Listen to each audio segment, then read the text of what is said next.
At this time, it is a special pleasure to present the Honorable Dan Malloy, Governor, State of Connecticut, Hartford, Connecticut, who will greet us at this time.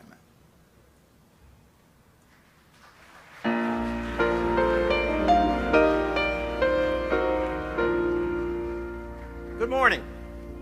It's a great day to be with you here in the city of Houston, the 103rd meeting of this wonderful organization, this institution in our country. I want to thank Rosalind Brock and Benjamin Jealous, Todd Jealous for inviting me to be with you today. I want to recognize Scott Esdale, our Connecticut president.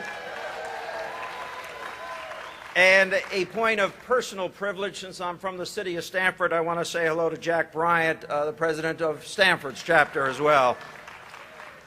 I was invited to bring greetings to you because we have done something in Connecticut in which a number of us take great pride.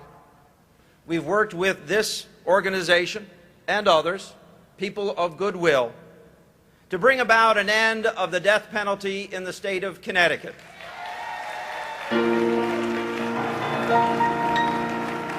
On April 25th, I signed legislation to repeal capital punishment in Connecticut and to replace it with life in prison without the possibility of parole. While Connecticut's death penalty has been on the books for a long time, it has not been particularly used very often. In fact, in 2 cases, gentlemen volunteered to be put to death rather than to be in prison. But on the other hand, what we've seen over a long period of time is people and processes and money being tested time and time again in an appeal process that actually was quite challenging to the families of the victims as well.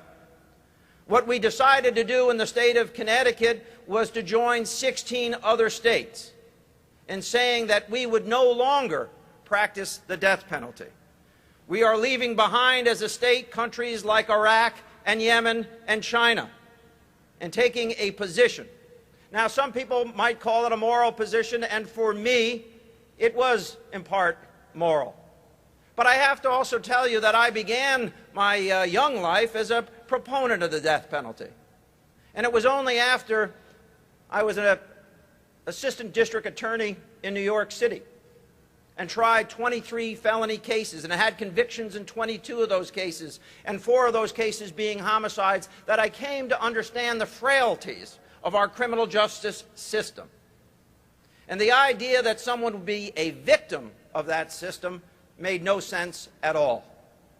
That's why we did what we had to do. Now, I understand that there are people who have moral convictions that allow them to support the death penalty, and I understand that there are family members of victims who have their own set of reasons for supporting the death penalty. But the reality is that the death penalty has been disproportionately applied to people who are poor, people who are black, people who are Hispanic, or based on the race of the individual who died as a consequence. It was time for us to put an end to that. I have to tell you, in the state of Connecticut, if you were tried for a homicide in one of our cities, you were 7 times more likely to be put to get the death penalty than in any other jurisdiction in the state of Connecticut. It was not being applied fairly and equally, and so we've done away with it. But because I'm with you today, I want to spend just a moment or so talking about, I think, as great an issue that we have to confront. And that is what is happening in state legislatures and being signed by governors, challenges to the right to vote. We have got to fight that with everything in our power. We have to understand that what is happening in this country is the desire to disenfranchise American citizens. It is the reintroduction in many ways of a poll tax. And this is what I will tell you. If you have to take a day off from work to go get a license for something that you don't actually do, drive a car, it's going to cost you a day's labor to do that.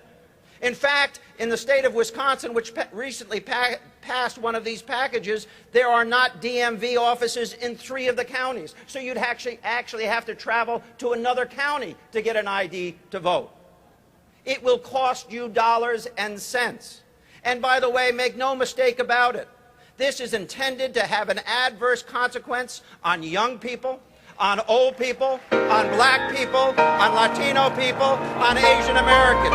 Instead of celebrating the success of the 2008 election, when millions of additional black people and Hispanic people voted, 2 million additional black people, 2 million additional Hispanic people, 600,000 additional Asian Americans voted in that election. And instead of celebrating it, and instead of making it easier for people to vote, there is a strategy.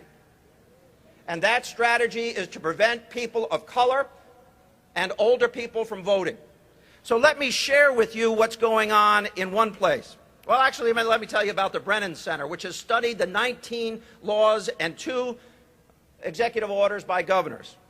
They have come to the conclusion that fully executed, this will deny 5 million voters the right to vote in the election which we are going to have this year, where we elect a president, a Congress, a Senate, and many local offices, including boards of education.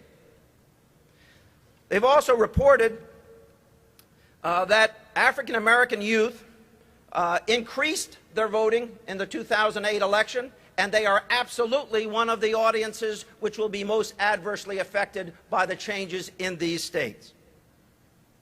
In Wisconsin, people without the requisite IDs, 177,000 elderly Wisconsinites, 55% of African American men and 49% of African American women do not have the requisite ID to vote in that election. This is a swing state, by the way. 46% of Latino men and 59% of Latino women eligible to vote do not have the identification which they are going to be required to produce this year. 78% of African American men age 18 to 24 and 66% of African American women age 18 to 24 do not have that requisite identification.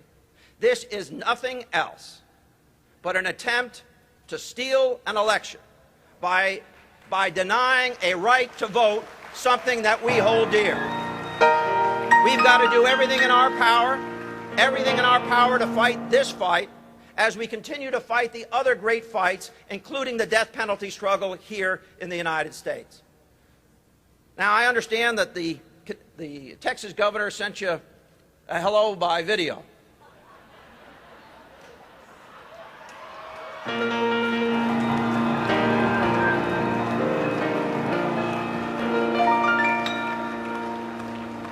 I traveled from Connecticut through New York, got here this morning, and I say to you, greetings, God bless you, it's great to be with you, it's great to be with this wonderful institution. Thank you.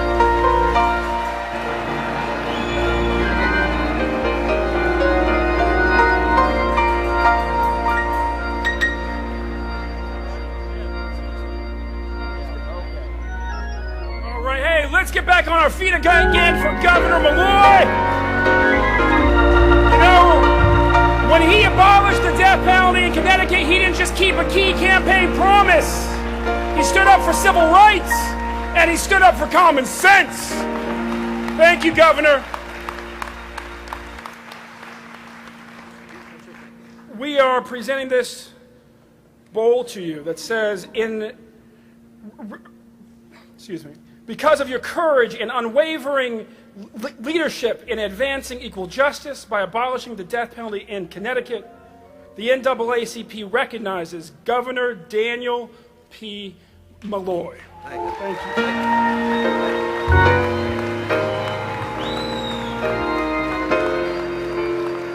And because this governor wasn't scared to come to the NAACP, he ain't scared.